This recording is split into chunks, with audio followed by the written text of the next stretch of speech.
মুম্বাই ম্যাচেও জয় চান মলিনা, কি বলছেন আপুইয়া? গত ম্যাচে ওড়িশা এফসিকে পরাজিত করে লিগ শিল্ড চ্যাম্পিয়ন হয়ে গিয়েছে মোহনবাগান সুপার জায়ান্ট। টুর্নামেন্টের ইতিহাসে এখনো পর্যন্ত সর্বাধিক পয়েন্ট রয়েছে তাদের ঝুলিতে। এক কথায় যা ইতিহাস। চলতি ফুটবল মৌসুমে দলের এমন পারফরমেন্স নিয়ে যথেষ্টই খুশি আপামর বাগান জনতা। তবে এখানেই শেষ নয়, এখনো পর্যন্ত বাকি রয়েছে লিগের 2টি ম্যাচ, যেখানে তাদের লড়াই করতে হবে শক্তিশালী মুম্বাই সিটি এফসির পাশাপাশি মানালো মার্কুয়েজের এফসি গোয়ার সঙ্গে। এখন এই 2 ম্যাচের দিকেই নজর রয়েছে সকল সমর্থকদের। সূচি অনুযায়ী আগামী 1 মার্চ মুম্বাই সিটি এফসির বিপক্ষে খেলতে নামবে মোহনবাগান। ওড়িশা এফসিকে পরাজিত করার পর এই বাকি 2 ম্যাচে জিতেই নকআউট পর্বের লড়াইতে নামতে চান বাগান কোচ জোসে মলিনা। সেই মতোই নিজেদের ফুটবলারদের তৈরি করেছেন তিনি।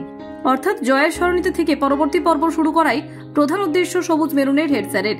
হিসেব অনুযায়ী দেখলে এটি মূলত নিয়ম রক্ষার ম্যাচ হলেও প্রতিপক্ষ দলকে খুব একটা হালকাভাবে নিতে নারাজ শিল্ড জয়ী এই কোচ। ম্যাচের আগে তাই সাংবাদিক বৈঠকে উপস্থিত থেকে যথেষ্ট সাবধানী থাকতে দেখা যায় মলিনাকে। পাশাপাশি এই ম্যাচের জন্য সকলের নজর থাকবে লালেং মাওয়াইয়া রালতে অর্থাৎ আপুইয়ার দিকে। উল্লেখ্য, গত কয়েক মরশুম ধরেই মুম্বাই সিটি এফসির হয়ে নিজের সেরাটা উজাড় করে দিয়েছেন জাতীয় দলের এই ফুটবলার।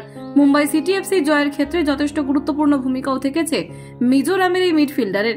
তাই সব দিক মাথায় রেখে এই নয়া সিজনে তাকে দলের সঙ্গে যুক্ত করেছে মোহনবাগান সুপার জায়ান্ট। একটা সময় তাকে পাওয়ার জন্য টুর্নামেন্টের একাধিক ফুটবল ক্লাব আসরে নামলেও শেষ পর্যন্ত বাজিমাত করে সবুজ মেরুন। তারপর সময় যত এগিয়েছে, বাগানের মাঝমাঠের অন্যতম ভরসার কেন্দ্রবিন্দু হয়ে উঠেছেন এই ভারতীয় মিডফিল্ডার।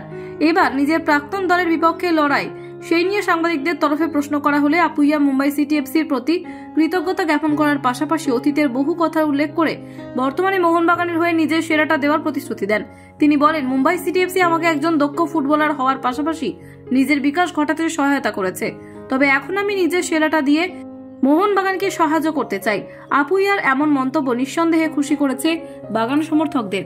কলকাতা 24/7.in।